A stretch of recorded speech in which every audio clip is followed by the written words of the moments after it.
At the Parla Alpitour, certainly looking forward to more drama and excitement. We're once again down at the practice courts. We're expecting Novak Djokovic to make his way onto the court very, very shortly. I'm sure the fans will be rushing down here to try and get a great glimpse of him because it's such a close proximity to the practice courts.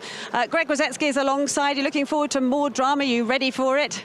I am, but I think the first match, Djokovic could be pretty comfortable just because of the fact he has been brilliant. He's back to his best form. His second round match in the round robin was absolutely brilliant. That second set was near perfection, so it's going to be tough to dislodge Djokovic, but tonight is the match where I think we're going to get the drama. Well, but let's start talking about Andrei Rublev, who's also had his own thrillers out on court this week as well. What have you made of the sort of tennis that you've seen from him? Because he's such a physical player, and in contrast to what we just said about Tsitsipas, less willing to come forward.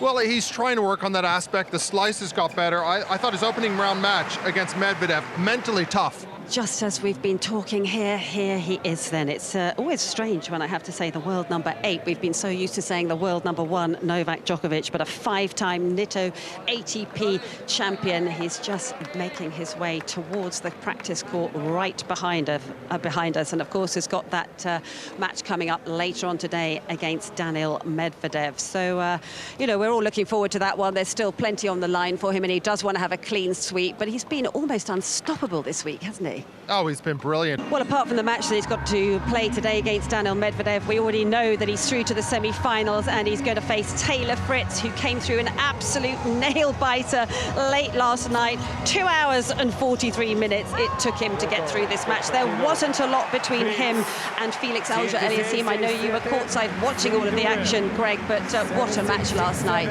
Oh, absolutely brilliant. Taylor Fritz keeps on surprising me every match. I expected the Canadian to win this one in a tight 3-setter. Well, here we are inside this magnificent arena, the scene of so many dramatic encounters during the course of the last 6 days or so, not least the one that Novak Djokovic played for over 3 hours and 11 minutes yesterday against Daniil Medvedev.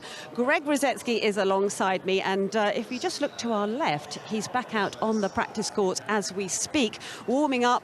Greg, how's he looking?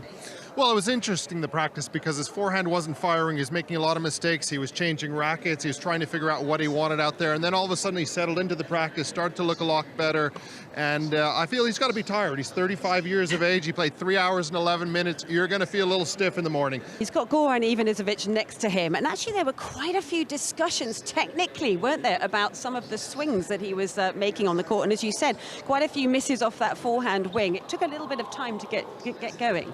Well, the good news, he was calm. Yeah. It was a very calm discussion. There was not much nerves out there because if you look at the head-to-head, he's 5-0 against Taylor Fritz. So he's pretty confident about the matchup, but he's got to bring his A game today. He's trying to be undefeated as a champion here as well, get the full 1,500 points, and he's going to use the energy of the crowd because the Italians love Novak Djokovic. Yeah, and as you mentioned yesterday, it took a bit of time to get the right racket. He made a few racket changes in this practice, so it's been quite specific, hasn't it?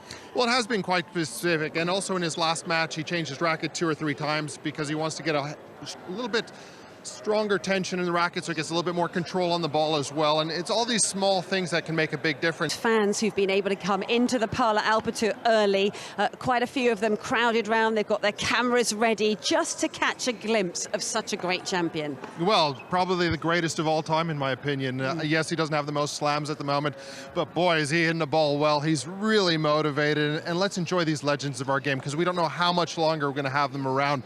You know, we had Nadal here, we've had Djokovic, Federer retired this year, so enjoy the brilliance we have out of the big 3. Yeah, absolutely. Well, it's a fantastic lineup today, and of course we've got to mention the fact that we've got 3 Brits in action. Greg, Salisbury, Scupsey and Glasspool have made it through to the semi-finals. I mean, British tennis in terms of singles and doubles is looking extremely strong, isn't it?